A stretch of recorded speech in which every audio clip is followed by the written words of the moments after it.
Assalamualaikum warahmatullahi wabarakatuh. Di sini saya akan menjelaskan latar belakang masalah perencanaan pendidikan di sekolah dasar di Provinsi Nusa Tenggara Barat pada era abad 21.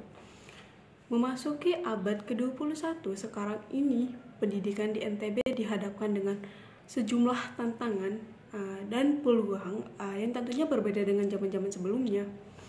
Guna mengatasi dan menyesuaikan diri dengan berbagai tuntutan dan dinamika perubahan yang sedang dan akan terus berlangsung. Pada abad ke-21 ini, pemerintahan di NTB harus semakin mengasah kemampuan yang dibutuhkan untuk menghadapi setiap revolusi pada pendidikan di era abad ke-21 ini. Pengembangan kualitas sumber daya manusia sebagai upaya untuk mewujudkan kesejahteraan bangsa mencakup pengembangan manusia baik secara lisan maupun sebagai sumber daya pembangunan. Manusia sebagai insan menjadi perhatian karena dalam peningkatan sumber daya manusia menjadi dasar dari kehidupan. Tentunya keberhasilan membangun manusia sebagai insan seutuhnya akan menentukan bagaimana keberhasilan membangun sumber daya manusia pada sisi lainnya, yaitu perilaku dalam membangun diri dan lingkungannya.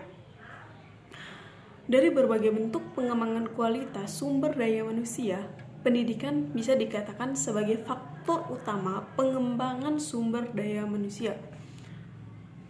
Berkenaan dengan itu, pendidikan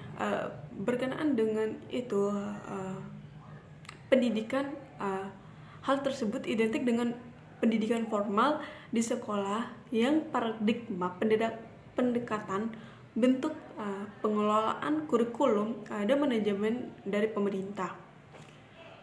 Pembangunan pendidikan Nusa Tenggara Barat atau biasa disebut NTB yang berkelanjutan harus memberikan perhatian yang lebih serius pada pembangunan sumber daya manusia.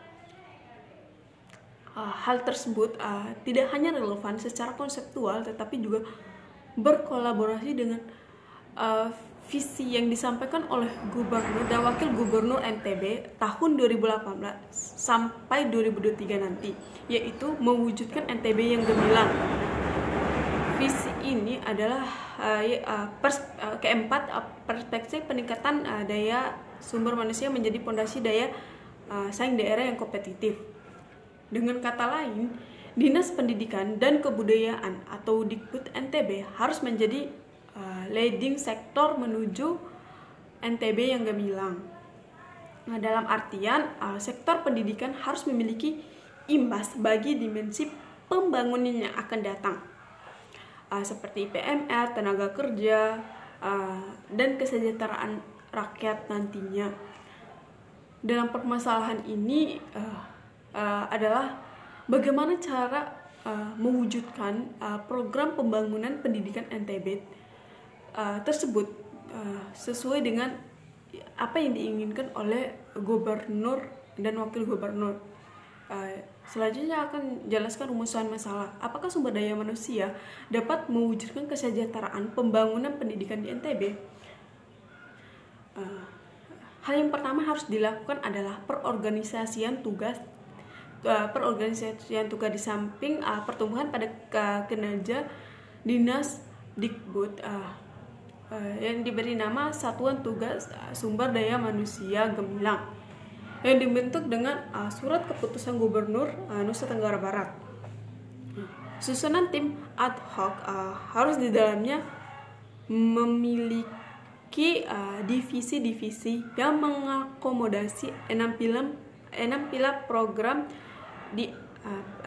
program dengan tugas dan fungsi yang telah dirumuskan secara memadai dalam bentuk buku pedoman tim ad hoc Satuan Tugas Sumber Daya Manusia Gemilang. Pada masing-masing divisi dikoordinasikan oleh seorang ketua dan memiliki program dan subprogram yang didukung pembiayaan dari APBD Nusa Tenggara Barat ataupun sumber lain yang relevan. Yang kedua itu koordinasi dengan co-holders. Gagasan dan konsep tim ad hoc harus mendapatkan dukungan dari banyak pihak, sehingga dibutuhkan koordinasi yang intensif dengan pihak terkait yang didukung kesuksesan program yang telah dibangun oleh pemerintah Provinsi NTB. Pemerintah diimplementasikan sungguh-sungguh dan konsisten, sehingga perubahan sektor pendidikan di Nusa Tenggara Barat terjadi secara signifikan. Dengan demikian, apa yang menjadi hajat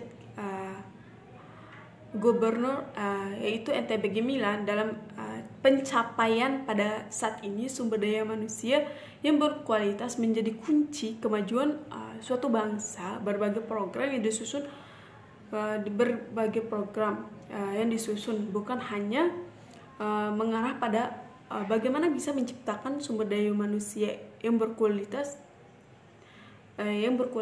tetapi juga menjadikan sebagai modal untuk menghadapi perubahan yang diwarnai perkembangan teknologi informasi yang begitu cepat.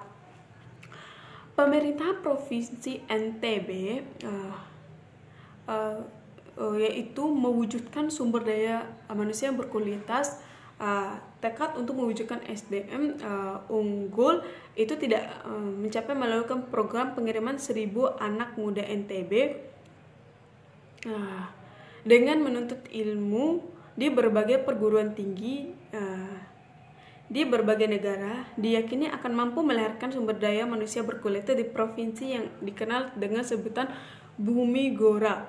Ini sejatinya ini merupakan bagian dari program revolusi mental dan konsep revolusi mental yang digagas oleh Pemprov Nusa Tenggara Barat dalam upaya mewujudkan sumber daya manusia unggul. Program beasiswa pendidikan ini sangat bagus sekali untuk melahirkan sumber daya manusia yang akan unggul. Mereka tidak hanya mendapatkan gelar atau nilai akademis yang tinggi, tetapi yang jauh lebih utama adalah bagaimana hadirnya generasi muda dan dalam masyarakat NTB yang unggul di masa mendatang, sehingga nantinya sumber daya manusia ini dapat mensejahterakan